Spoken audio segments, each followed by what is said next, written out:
In 2020, at the onset of the pandemic, a national study found cancer diagnosis dropped by nearly 50%. But that's not because fewer people were getting cancer. Doctors tell me it was a shift in people not getting screenings or checkups, a side effect of either hospital restrictions or fear over the virus. Now that means doctors are seeing more cancers at advanced stages. And today we're showing you one of those types of cancers and the symptoms you can't ignore. 76-year-old Vern Eagen says he's lived a healthy life until last September when he had trouble swallowing. I kind of ignored it, which I shouldn't have, but I did. It got worse, to the point he constantly vomited. Where the esophagus joins the stomach, that's where the cancer was. Stage 2 esophagus cancer. The incidence of esophagus cancer, especially here in Iowa, has been steadily increasing. But what symptoms would be a red flag?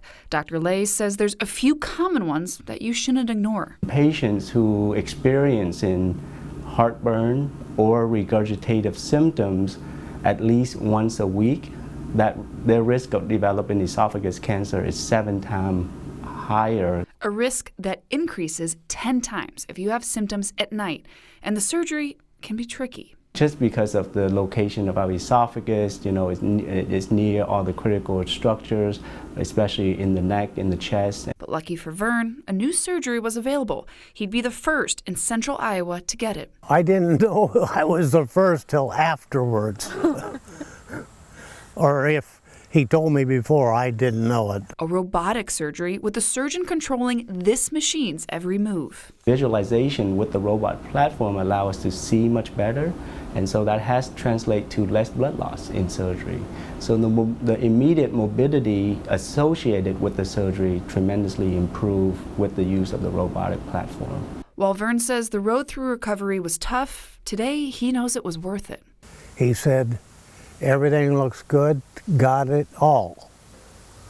There's nothing active." So with cancer off the agenda, what's next? Believe it or not, I'm glad to be able to mow my yard and take care of the flowers in the garden. And this cancer typically happens in people over 55. And here in Iowa, Dr. Lay says men are 3 times more likely to develop this.